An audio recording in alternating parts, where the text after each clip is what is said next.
आंदोलन के भविष्य की रणनीति पर चर्चा के लिए संयुक्त किसान मोर्चा आज फिर बैठक करेगा। बैठक में एमएसपी समेत किसानों की तमाम मांगों को लेकर चर्चा होगी। किसान नेता पहले 29 नवंबर को संसद तक ट्रैक्टर मार्च का ऐलान कर चुके हैं। किसान नेता राकेश टिकैत ने कहा कि एमएसपी पर कानून के बिना आंदोलन खत्म करने का प्लान नहीं है, क्योंकि किसानों को सीधा फायदा एमएसपी से होगा और केंद्र सरकार अभी एमएसपी की गारंटी दे नहीं रही। एमएसपी चाहिए, एमएसपी की गारंटी। और जो प्रधानमंत्री जब मुख्यमंत्री थे 2011 में, वो उस कमेटी में थे जब एमएसपी की गारंटी कानून बनाने की बात करी गई। तो क्या उस टाइम पे प्रधानमंत्री, उस टाइम के मुख्यमंत्री थे गुजरात के और इसी पार्टी में थे, उन्होंने गलत जानकारी दी थी क्या देश के सामने? हरियाणा के मुख्यमंत्री मनोहर लाल खट्टर ने प्रधानमंत्री मोदी से मुलाकात की। मुलाकात के बाद मनोहर लाल खट्टर ने कहा कि एक्सपर्ट्स की राय के हिसाब से एमएसपी पर कानून बनाना संभव नहीं लग रहा। ऐसे में सरकार पर सारी फसलें खरीदने का दबाव आ जाएगा, जो काफी मुश्किल है।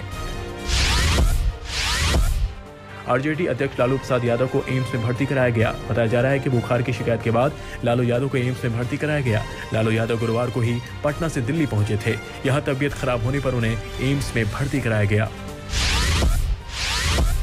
देश में 15 दिसंबर से नियमित रूप से इंटरनेशनल फ्लाइट्स शुरू हो जाएगी। कोरोना के चलते पिछले साल मार्च महीने में इंटरनेशनल फ्लाइट्स पर रोक लगा दी गई थी, जिसे 15 दिसंबर से खत्म किया जा रहा है। अब उन देशों की हवाई यात्रा की जा रही है जहां कोविड की स्थिति कंट्रोल में है। हालांकि सभी उन देशों की फ्लाइट्स पर रोक जारी रहेगी जहां कोरोना के केस बढ़ रहे हैं या जहां संक्रमण का खतरा बढ़ा है। चीन, UK, south Africa, Brazil, Botswana, Bangladesh, Mauritius, Zimbabwe और न्यूजीलैंड उन देशों में शामिल है जहां उड़ानों पर पाबंदी फिलहाल जारी रहेगी।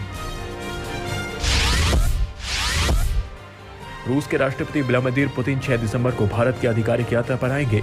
यहां पुतिन प्रधानमंत्री नरेंद्र मोदी के साथ 21वीं भारत रूस वार्षिक शिखर सम्मेलन में हिस्सा लेंगे। साथ ही दोनों देशों के द्विपक्षीय संबंधों पर भी चर्चा करेंगे। राजस्थान के जैसलमेर में सेना का बड़ा युद्धाभ्यास हुआ। दक्षिण शक्ति के नाम से हुए इस युद्धाभ्यास में 30,000 से ज्यादा जवान शामिल हुए। ये पहला मौका रहा जब केंद्रीय नियंत्रण कक्ष बनाकर सभी सेनाओं और बलों के साथ संयुक्त युद्धाभ्यास किया गया। दक्षिण शक्ति युद्धाभ्यास में युद्धाभ्यास के टैंकों, मिसाइल और फाइटर जेट ने अपनी ताकत दिखाई।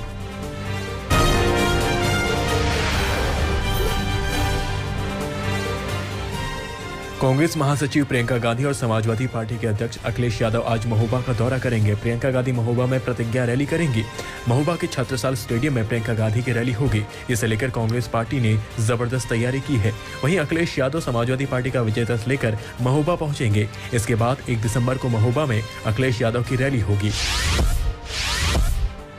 प्रयागराज के मोहरी मोहनगंज में एक ही परिवार के 4 लोगों की हत्या के बाद सियासत गर्मा गई है। कांग्रेस महासचिव प्रियंका गांधी शुक्रवार शाम प्रयागराज पहुंची और पीड़ित परिवार के सदस्यों से मुलाकात की। परिवार वालों से मुलाकात के बाद प्रियंका गांधी ने यूपी की कानून व्यवस्था को लेकर एक बार फिर से योगी सरकार पर हमला बोला। प्रियंका गांधी ने कहा कि पूरा परिवार दहशत में है, पुलिस का कोई सहयोग नहीं मिल रहा। प्रियंका गांधी ने कहा कि यूपी में महिलाओं, दलितों, किसानों और शोषितों के लिए न्याय नहीं है। उन्होंने कहा कि आज संविधान दिवस है। न्याय संविधान का सबसे महत्वपूर्ण मूल्य है। मैं न्याय की लड़ाई के साथ हूँ। जो दलितों पे अत्याचार हो रहा है, तो क्या सब चुप बैठे, सब देखते ही रहेंगे क्या? तो फिर संविधान दिवस मनाने का क्या मतलब है? क्या मतलब रहा है? कुछ गिरफ्तारी हुई अगर शासन और प्रशासन मदद नहीं कर रहा है। महंगाई के मुद्दे पर कांग्रेस दिल्ली में 12 दिसंबर को बड़ी रैली करेगी। इस रैली को पार्टी अध्यक्ष सोनिया गांधी संबोधित करेंगी। सोनिया गांधी के अलावा राहुल गांधी और पार्टी के अन्य नेता भी इस रैली को संबोधित करेंगे। कांग्रेस नेता केसी वेणुगोपाल ने कहा कि ये रैली मोदी सरकार को अपनी लूट रोकने और कमरतोड़ कीमतों को कम करने की निर्णायक चेतावनी देगी। हम अपना संघर्ष तब तक जारी रखेंगे जब तक मोदी सरकार पीछे नहीं हटती। संविधान दिवस के मौके पर पीएम मोदी ने राजनीति में परिवारवाद को लेकर करारा हमला बोला। पीएम मोदी ने परिवारवाद पार्टियों को संविधान के प्रति समर्पित राजनीतिक दलों के लिए चिंता का विषय बताया। पीएम मोदी ने कहा कि कश्मीर से कन्याकुमारी तक हिंदुस्तान के हर कोने में जाइए। आज भारत एक ऐसे संकट की तरफ बढ़ रहा है जो संविधान के समर्पित लोगों के लिए चिंता का विषय है। लोकतंत्र के प्रति आस्था रखने वाले लोगों के लिए चिंता का विषय है और वो है पारिवारिक पार्टियां। उन्होंने तंज कसते हुए कहा कि party for the family, party by the family. अब आगे कहने की जरूरत नहीं लगती है।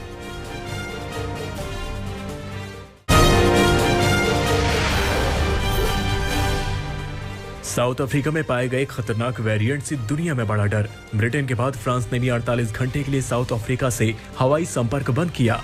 कई देशों ने जारी किया अलर्ट। कोरोना की चौथी लहर से जूझ रहे जर्मनी में संक्रमितों की भारी संख्या, अस्पतालों में आईसीयू बेडों की भारी किल्लत। पिछले 24 घंटे में देश में आए 76,000 से ज्यादा नए मामले। जर्मनी में अब तक 1,08,000 से ज्यादा लोगों की कोरोना से जा चुकी है जान। बढ़ते कोरोना संक्रमण को देखते हुए अमेरिकी रक्षा विभाग का बड़ा फैसला। कोलोराडो के फोर्ट कॉलिंस अस्पताल में मदद के लिए तैनात किए गए सैनिक। अमेरिका में रोजाना 75,000 से ज्यादा नए मामले आ रहे हैं सामने। पुर्तगाल की राजधानी लिम्बस में कोरोना से निजात के लिए कड़े नियमों की हुई मांग। सरकार द्वारा लगाई गई कोरोना पाबंदियों से संक्रमण बढ़ने की जताई गई आशंका। दुनिया कोरोना वैक्सीनेशन दर के मामले में पुर्तगाल सबसे ऊपर।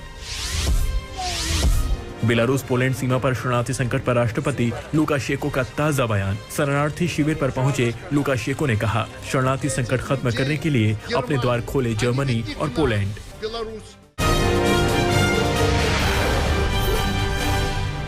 फ्रांसीसी राष्ट्रपति इमैनुअल मैक्रोन ने इंग्लिश चैनल में डूबकर मारे जाने वाले प्रवासियों को लेकर दिया बड़ा बयान। बोरिस जॉनसन के पत्र का हवाला देते हुए कहा, ब्रिटेन प्रवासी संकट को लेकर नहीं है गंभीर। चीन से तनाव के बीच अमेरिका ने ताइवान के लिए फिर बढ़ाया हाथ। अचानक ताइवान पहुंचे 5 अमेरिकी सांसदों ने राष्ट्रपति साई इंग वेन से की मुलाकात। 1949 में हुए गृह युद्ध के बाद चीन से अलग हुआ था ताइवान। इसके बावजूद ताइवान को अपना हिस्सा बताता है चीन। ब्लैक फ्राइडे के मौके पर जलवायु समर्थकों के निशाने पर ई-कॉमर्स कंपनी अमेज़न। इंग्लैंड में जलवायु कार्यकर्ताओं ने अमेज़न के 13 डिपो को किया ब्लॉक। जर्मनी और नीदरलैंड के डिपो को भी ब्लॉक करने की दी चेतावनी। यूरोप में ब्लैक फ्राइडे को माना जाता है शॉपिंग का त्योहार। इसी दिन से शुरू होती है क्रिसमस की शॉपिंग। रूस के साइबेरिया स्थित कोयला खदान में लगी आग बनी भीषण त्रासदी। मरने वालों की संख्या बढ़कर 51। भयानक आग के बीच खदान में अब भी फंसे हैं सैकड़ों मजदूर। खतरनाक रेस्क्यू ऑपरेशन में उतरे 5 बचाव कर्मी भी मारे गए।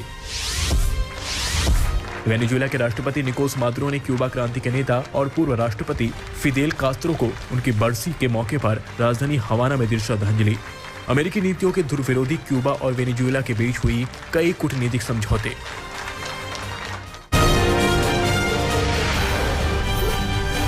भारत और न्यूजीलैंड के बीच खेले जा रहे कानपुर टेस्ट का आज तीसरा दिन है, जहां टीम इंडिया के गेंदबाजों के सामने न्यूजीलैंड के विकेट लेने की चुनौती है। दूसरे दिन न्यूजीलैंड की ओर से एक भी विकेट नहीं गिरा। दिन का खेल खत्म होने तक न्यूजीलैंड ने पहली पारी में बिना कोई विकेट खोए 129 रन बनाए थे। न्यूजीलैंड फिलहाल भारत से 216 रन पीछे है। न्यूजीलैंड की ओर से दोनों ओपनर्स ने शानदार शुरुआत कर दी है। टॉम लेथम 50 रन बनाकर क्रीज पर डटे हुए हैं। वहीं विल योंग 78 रनों की पारी खेलकर मैदान पर है। टीम इंडिया ने कल न्यूजीलैंड की पहली पारी में 5 गेंदों का इस्तेमाल किया, लेकिन 56 ओवर में न्यूजीलैंड का एक विकेट भी नहीं गिरा। दूसरे दिन टीम इंडिया के बल्लेबाजों ने भी निराश किया और पूरी पारी 345 रनों पर ऑल आउट हो गए। दूसरे दिन टीम सऊदी ने शानदार बॉलिंग करते हुए लंच तक भारत के 4 विकेट चटकाए। रविंद्र जडेजा 50 रन पर आउट हुए। वहीं रिद्धिमान साहा 1 और अक्षर पटेल 3 रन बनाकर आउट हुए। आर अश्विन ने 38 रनों की पारी खेली, जबकि ईशांत शर्मा खाता भी नहीं खोल सके। साउथी ने 5 और जेमिसन ने 3 विकेट लिए। पहले टेस्ट में शतक जड़ने वाले अय्यर भारत के 16वें और दुनिया के 112वें खिलाड़ी बने। साथ ही किसी भी भारतीय खिलाड़ी का न्यूजीलैंड के खिलाफ डेब्यू करते हुए यह तीसरा शतक रहा। अय्यर 171 गेंदों पर 105 रनों की बेहतरीन पारी खेलकर आउट हुए। श्रेयस का विकेट टीम सऊदी के खाते में गया।